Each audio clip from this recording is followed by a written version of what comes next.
টাঙ্গাইলে ভাতিজাকে হত্যার দায়ে চাচা মোহাম্মদ নূর নবীকে মৃত্যুদণ্ডের আদেশ দিয়েছেন আদালত। এছাড়াও অপহরণের দায়ে 15 বছর এবং মরদেহ গুমের দায়ে 5 বছরের সশ্রম কারাদণ্ড ও 30,000 টাকা অর্থদণ্ড দেওয়া হয়েছে।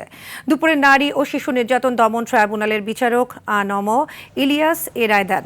এদিকে জয়পুরহাটে কিশোরীকে ধর্ষণের দায়ে একজনকে যাবজ্জীবন সশ্রম কারাদণ্ড দিয়েছেন আদালত। অপরদিকে মাদক মামলায় যশোরে সুমন রহমান ও রুহুল আমিন নামে দুই ব্যক্তিকে 10 বছর করে সশ্রম কারাদণ্ড ও 5,000 টাকা অর্থদণ্ড দিয়েছেন আদালত। দুপুরে জেলা ও দায়রা জজ SM নুরুল ইসলাম এ রায় দেন। এছাড়াও অপর এক মাদক মামলায় জামাল হোসেন নামে এক ব্যক্তিকে যাবজ্জীবন সশ্রম কারাদণ্ড দিয়েছেন বিচারক শাহিনুর রহমান।